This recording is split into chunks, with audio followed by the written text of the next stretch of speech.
Moi c'est Julien, Julien Pessarossi, d'où Pessaro. Pessaro, un surnom qui me colle depuis longtemps pour tout ce qui est dessin, illustrateur autodidacte. J'ai appris sur le tas, on va dire, en échangeant avec des copains qui avaient la même passion, avec mes BD préférés en grandissant.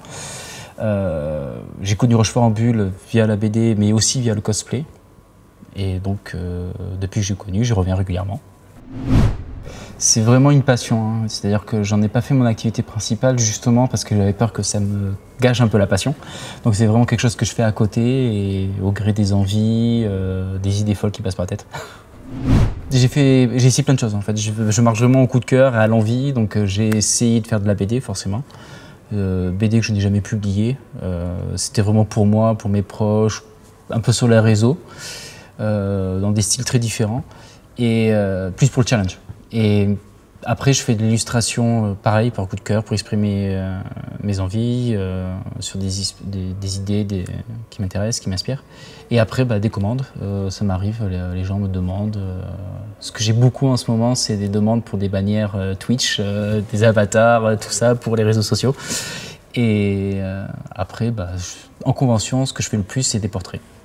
Donc là, les gens viennent me voir, je les prends en photo, ils vont faire un tour, ils reviennent, ils ont un portrait d'eux, dans leur personnage préféré, du Goku, du Luffy ou autre. Ça a toujours été le truc qui m'a suivi tout le long de ma vie. J'ai essayé plein de choses, mais ce qui reste tout le temps, c'est le dessin. Donc ça me permet de greffer mes passions dessus. Alors en fait, c'est en faisant du cosplay, j'en ai fait un petit peu aussi.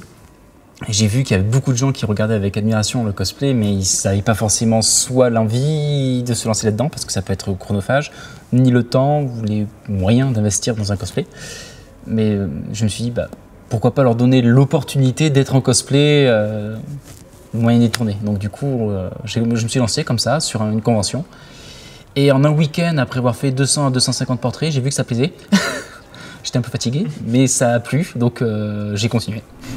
J'essaye de faire quelque chose qui soit plus ressemblant, donc pas réaliste, mais plutôt semi-réaliste, pour que les gens aient vraiment l'impression de se reconnaître, mais en rajoutant le personnage dessus. Et après, il m'arrive de faire des styles. Quand je fais mes dessins, j'ai mon style à moi, j'ai ma patte, mais il m'arrive de mélanger, d'adapter un petit peu en fonction des commandes que je peux avoir. J'ai eu des waouh, des trucs un peu où je me suis dit comment je vais pouvoir faire ça. Mais souvent, c'est toujours les mêmes choses qui reviennent. C'est beaucoup de Naruto, de One Piece, hein, c'était quand même les mangas les plus populaires. Mais de temps en temps, j'ai des choses un petit peu particulières. J'ai eu un Sonic, pas plus tard que tout à l'heure. Donc faire un petit garçon en Sonic, c'est un peu particulier. Donc j'ai trouvé une idée, une astuce, j'ai dessiné Sonic à côté de lui, je lui ai mis un bonnet de Sonic, ça passe. Après, il y a Harry Potter qui revient à fond. Les Harry Potter, j'en ai fait je ne sais pas combien. Bizarrement, ils sont tous Gryffondor. Et ouais, des Jedi, Star Wars, beaucoup de Jedi. De connaissance en connaissance, via des clubs de sport, des associations de spectacles, on faisait du combat chorégraphié en costume, puis on a essayé de pousser le truc un petit peu plus loin avec des costumes issus de la pop culture. Et donc du coup, j'étais à la limite du cosplay, donc j'ai basculé dans le cosplay pour essayer, avec beaucoup d'Assassin's Creed, qui était vraiment la franchise que j'ai vraiment appréciée, un petit peu de Marvel. Celui qui je pense a le plus plu, c'était Loki, que j'avais pu faire. Et puis là, dernièrement, je travaille sur Faramir, ou comme j'aime l'appeler, un Boromir discount. Je peux très facilement me passionner pour quelque chose à partir du moment où c'est bien raconté en fait. Si ça a bien raconté, si ça m'inspire, je peux entrer dedans et je vais vouloir essayer de me l'approprier d'une façon ou d'une autre. C'est-à-dire que quand je discutais avec ma mère, elle me disait que déjà les professeurs que j'avais en maternelle me disaient, Julien, ah votre fils il dessine beaucoup, hein, il dessine bien. Et j'ai toujours dessiné. Et puis j'ai copié les bandes dessinées beaucoup. J'ai grandi avec Lucky Luke, avec Astérix, avec Boule et Bill, le Marsupilami. J'ai beaucoup dessiné le Marsupilami pendant un temps. Je copiais et un jour j'ai commencé à créer mes propres personnages, mes propres univers et il y a à peu près 20 ans de ça, j'ai commencé à vouloir travailler ça. Pas faire quelque chose que je faisais sur un coin de table quand je m'ennuyais, mais vraiment quelque chose de poussé. J'en ai trop des coups de cœur et ça dépend vraiment des styles. Par exemple, vraiment quand j'étais petit, c'était beaucoup de Boule et Bill quand j'étais vraiment très jeune. Après je suis passé à ce qui était plutôt Lucky Luke, Tintin, Astérix, Blake et Mortimer en grandissant un peu plus. Un peu de Corto Maltese un peu plus vieux.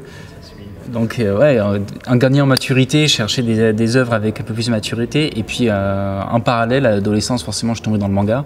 One Piece, incontournable. Full Metal Alchemist, je crois que c'est mon manga coup de cœur. L'autrice, elle a fait un travail qui est juste, je trouve, génial à tous les niveaux, avec tous les niveaux de lecture qu'on peut avoir. Ouais. Et puis bien plus tard, je suis revenu au comics, c'est-à-dire que j'ai grandi avec... je suis fin 90, donc forcément j'ai grandi avec le Batman, la série animée. Et je suis revenu au comics que bien plus tard, en fait, quand j'étais dans ma vingtaine. Genre autour de 23-24 ans, j'ai commencé à collectionner des comics, principalement Batman d'ailleurs.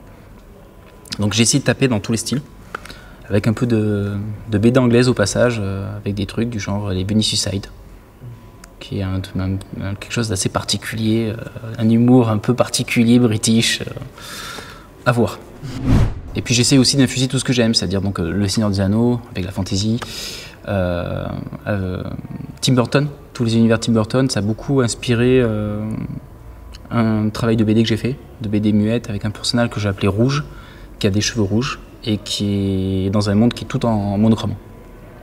Et la seule couleur qu'il y a, c'est la couleur de ses cheveux, le rouge, dans tout l'univers. Et voilà, des petits trucs comme ça. Okay.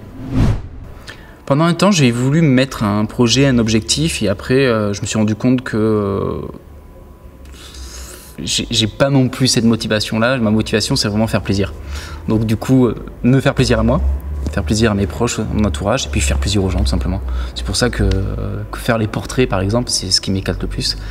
En convention, les gens, ils viennent, ils repartent avec leur portrait, ils sourient jusque-là, et c'est vraiment chouette. Et donc, pour le moment, ça me suffit. Mon but, c'est pas forcément d'essayer d'en faire un métier, mais plus de permettre d'avoir des choses accessibles à des petits assos qui se lancent. Comme j'ai pu faire, j'ai mentionné la West Cosplay, donc qui était ici pour le cosplay pendant quelques années. J'ai fait leur mascotte, je leur ai fait plusieurs illustrations pour pouvoir habiller leur page, leur réseau. Et j'ai fait ça avec quelques petites associations bordelaises, faire quelques petits dessins pour illustrer, donner un truc un petit peu sympa, un petit cachet à leur réseau. Et le but, c'est encore ça, hein, c'est la satisfaction, le plaisir. J'ai fait des grosses conventions, mais pas forcément de bande dessinée. C'est-à-dire que c'est la seule convention de bande dessinée que j'ai vraiment fait, en tant qu'exposant en fait. J'ai principalement fait des conventions de pop culture, ou de jeux. Donc jeux de rôle, jeux de société, etc. Et donc toujours un peu à part, moi, quand j'arrive, je dessine dans ce genre d'univers. Et ce que j'aime bien avec Rochefort en Bulle, c'est qu'il y a un public d'initiés, hein, tout ce qui est dessin, donc il y a un regard qui est différent, il y a plus de valorisation de mon travail, j'ai l'impression aussi. Et c'est petit. Et ça, c'est chouette, parce que les milliers de personnes qui passent et qui répondent pas, qui sont pas polis, qui machin, ou le bruit, enfin, ici, c'est plus humain, j'aime bien. En plus, le cadre est super chouette. Donc ouais, j'aime bien Rochefort pour ça.